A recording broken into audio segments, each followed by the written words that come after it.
Assalamualaikum warahmatullahi wabarakatuh.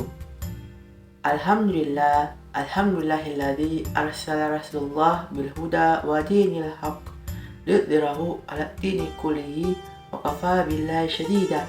Asyhadu an la ilaha illallah wa asyhadu anna Muhammadar Rasulullah. Allahumma shalli ala sayyidina Muhammad wa ala ahlihi wa sahbihi ajmain, amma ba'du. Segala puji bagi Allah, Tuhan semesta alam, yang telah menciptakan kita dan telah memberikan kita nikmat Islam, iman dan kesihatan, sehingga kita masih diberikan kesempatan untuk menjalankan ibadah-ibadah dan yang diperintahkan oleh Allah kepada kita selaku umat Nabi Muhammad SAW. Dan tak lupa pula kita sanjung sajikan kepangkuan Nabi kita Nabi Muhammad SAW yang telah bawa kita dari zaman jahiliyah ke zaman yang penuh ilmu pengetahuan.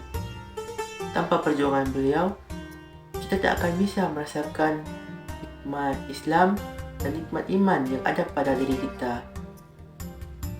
Pada kesempatan kali ini, saya Rajul Azmi akan menyampaikan sedikit pembahasan mengenai sabar. Mungkin di antara kita sudah tidak asing lagi mengenai apa itu sabar. Apa sih yang dimaksud dengan sabar? Oke, akan saya jelaskan secara singkat.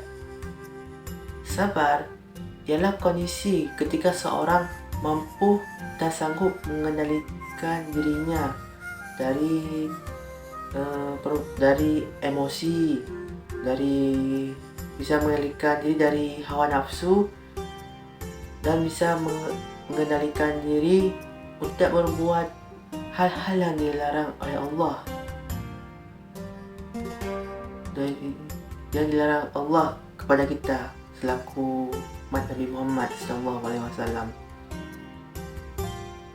Harus kita ketahui bahwa Allah itu sangat dekat terhadap orang-orang yang sabar, sesuai dengan firman Allah pada surat Al-Baqarah ayat 193.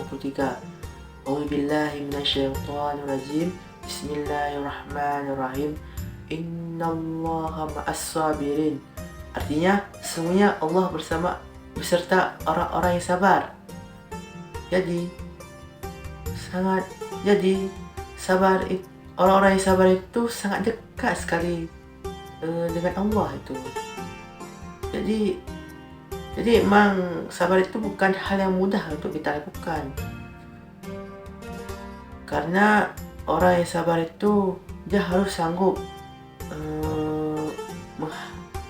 sanggup ketika menahan diri dari segala hal yang Allah larang itu. Misalnya gini, ketika Allah memberikan dia cobaan, misalnya dia mendapatkan musibah, rumahnya terbakar, dia kehilangan harta benda, kemudian motornya hilang, tapi orang yang Allah uji itu dia termasuk orang yang taat kepada Allah. Dia harus tahu Allah menguji orang tersebut bukan karena Allah benci kepadanya, tapi karena Allah ingin orang tersebut bersabar itu. Jika dia lulus ujian Allah, dia bersabar dan terus meningkatkan ketaatan kepada Allah, maka orang tersebut akan Allah tingkatkan derajatnya lagi. Tetapi ketika orang tersebut diberi ujian, seperti yang saya bilang tadi, ujian musibah, rumahnya kebakar itu, tapi dia tidak bisa bersabar itu, marah, menyalahkan takdir, menyalahkan Allah, mengatakan, kenapa ni ya Allah, kenapa aku mendapatkan musibah ini, padahal aku kan sering beribadah. Tak boleh seperti itu. Karena ketika seorang hamba mendapatkan ujian dari Allah, Allah ingin dia itu bersabar, dan Allah ingin seorang hamba itu terus meningkatkan ketaatannya sehingga dia bisa lebih dekat kepada Allah, kepada Sang Pencipta, sesuai dengan surah Al-Baqarah ayat 153 yang saya bacakan tadi. Memang sabar ini bukan hal yang mudah untuk kita lakukan.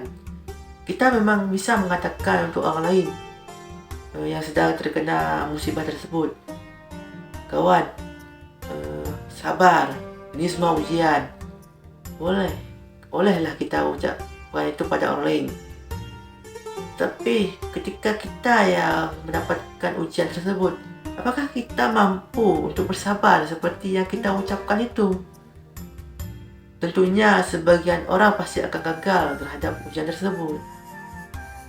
Makanya orang-orang yang berhasil melewati ujian Allah dengan bersabar dan terus meningkatkan ketaatan kepada Allah, maka secara otomatis Allah telah mengangkat derajatnya itu. Jadi manusia yang lebih mulia itu. Jadi saya ingin menyampaikan bahwa seberapa sulit pun keadaan kita mempunyai masalah yang banyak gitu. Ada orang yang menghina kita, jangan diambil hati semua itu. Bersabarlah. Ingat, dunia ini memang kejam. Sementara lagi, ingat, dunia sementara, akhirat abadi. Jadi kita harus bersabar terhadap segala ujian yang Allah berikan. Siapa tahu ketika kita bersabar, mungkin besoknya Allah akan memberikan kita kejutan yang tidak kita sangka gitu. Oleh karena itu tanamkanlah kepada diri kita untuk selalu mempunyai sifat sabar dalam menjalankan semua perintah Allah di dunia ini. Ingatlah bahwa kehidupan dunia ini sementara. Maka satu-satunya cara untuk melewati adalah dengan bersabar. Mungkin hanya ini yang bisa saya sampaikan mengenai sabar. Banyak sekali manfaat yang bisa kita dapatkan tentang sabar ini. Salah satunya ialah dapat menghindarkan kita dari masalah lainnya itu kalau kita bersabar. Oke, itu saja mungkin yang dapat saya sampaikan. Saya Rajul Azmi. Ada segala kekurangannya, minta maaf. Saya akhiri dengan mengucapkan Assalamualaikum warahmatullahi wabarakatuh.